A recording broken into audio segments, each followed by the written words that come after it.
God alone. I'm living for God. Yes, I am. I'm living for God alone. I'm living for God.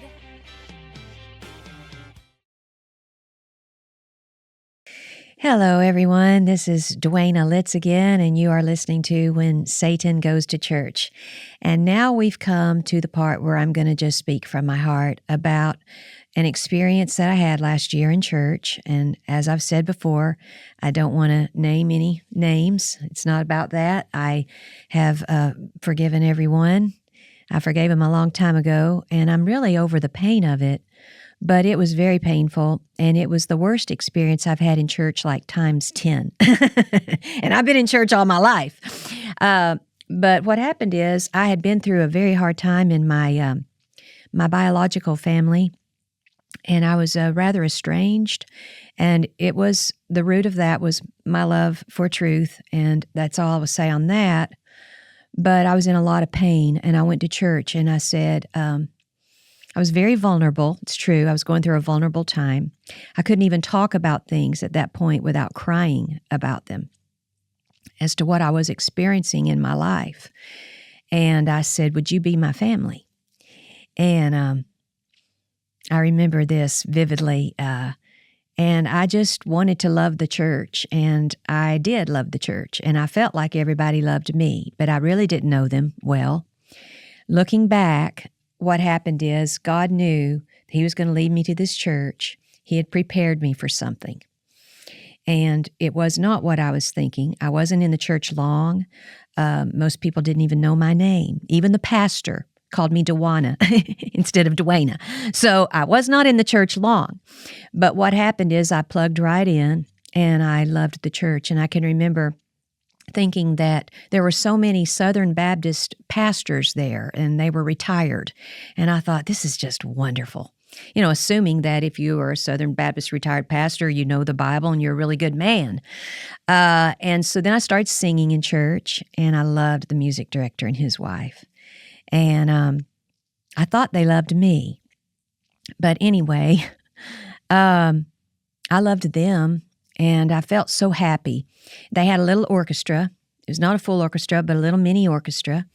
And I had never sung in a worship team before. And so I learned a song that the music director wanted me to learn. And the stage was real pretty with a nice cross in the back and perfect lighting and camera and all. And so I sang a solo in church. And then he said, I want you to do it again. So I was like the main soloist for a few months in this church. And so what none of us knew, but God knew all along, was that as soon as this pastor had only been there for a year, this new pastor, and he was going behind the church members' backs to change the church. He wanted to give it a new name, which was, I'm not going to say the name, but it was real weird sounding.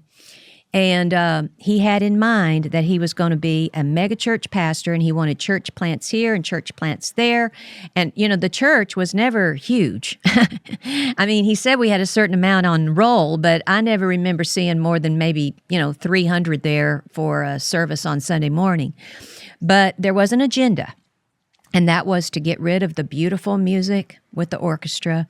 And there were two services. In one service, they would literally pump smoke coming up, and you can't make this up. The only reason that they took the smoke out is that the old people on the front row were getting lung damage from it, I heard. So they had the rock and roll music for the first service, and then we were the more traditional music for the second service. That's fine.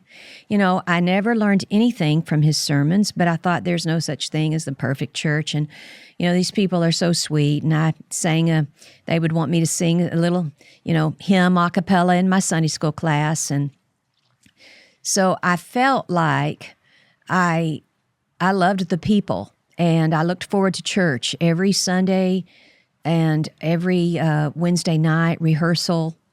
And, it became my life because I'm going through a hard time. So the church became the main thing in my life. And so I joined way too soon. I really didn't know what I was getting into. But I joined, and they called a leadership meeting after I had just sung maybe a solo a few times, and the pastor seemed to love me, although he couldn't ever pronounce my name. It's interesting. He would always call me Dwayna. But anyway, I think by now he knows how to pronounce it after all this happened. But anyway, my name is Dwayna Litz. But anyway, he called a leadership meeting, and there we all sat, and he unveils this thing. He had already spent, I heard, $1 million on new logos. Oh, he was so sure he was going to take this church woke. And he kept going over like 3 times in this leadership meeting. Now, this is a pastor-led church. And you have to submit to your pastor. Well, at the time, I was so in love with the church because I loved singing in it. I'll just tell you the truth. I had my mother had moved to Sarasota, and I'd moved down here to help her, and she had unfortunately had some skin cancer on her face, and we couldn't get out. And we would watch church on TV as I cared for her through a lot of skin cancer surgeries. And so anyway, it had been a while since I'd been in church, and I just loved it. And I remember telling the pastor one day before he decided to unveil all that was on his agenda. The pastor was there and the music director, and I said, I think this is my favorite church of my whole life. And they said, well, we sure do love you. I said, well, I sure do love you. And I was just, I love you all. Well, I don't know. There was so much crazy stuff going on. I ended up having a stalker too, but I'll hold off on that part. But anyway, well, I'll just tell you that when I first started singing, I befriended people in the orchestra, befriended everybody in the worship team, and there was this one man who thought he was going to, quote, fall in love with me and he would leave me these voicemails. I will love you until the ocean runs dry, and all this stuff that I'm like, okay, don't want this. Don't want this in church. So it got to the point where he would not leave me alone. Now, he was a nice stalker, except he would leave these messages. When I finally had to block him, he would say, now, we're not friends like we need to be. Now, we're not friends like we need to be. Now, we just need to be close friends. I'm like, So I finally told the music director, I need your help with this. So he started talking to the man, and he was in his 60s, and the poor guy would cry a lot. And I found that sometimes people manipulate through crying. I didn't really know that much about stalkers, but I studied it, and it's all about control. And so anyway, he would cry and say, I love her, I love her. I'm like, okay, I finally told him, you don't love me. You're obsessed with me. But for some reason, most everybody in this scenario felt sorry for the stalker instead of me. He's driving me crazy. But they did, to their credit. Oh, how I appreciate that music director and his wife for talking to this guy to say, please leave her alone. And I would see him at church, and when I give this space, then he would follow me to the Sunday school class. and he was either handicapped or he had bad knees. And I've never seen a man ride a scooter faster than he would get to the door if I would leave early. Man, he was right there with his scooter. Hi, Dwayna, we need to talk. We're not friends like we need to be. I'm like, okay. I said, we are friends and everything's fine. And, so we don't need to be friends more than we are friends. And so I had to deal with that in church. Now, let me tell you something. The best is yet to come.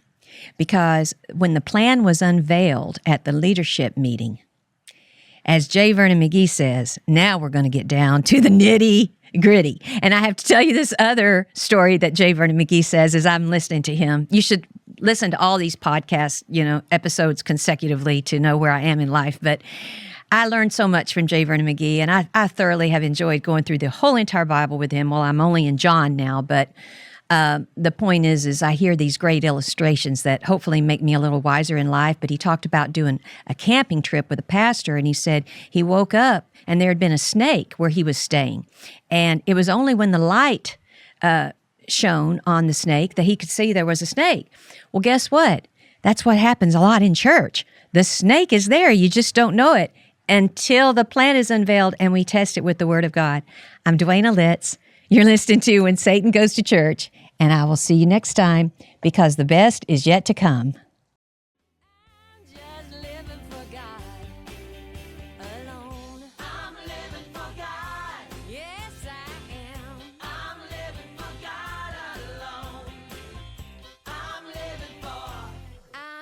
living for God.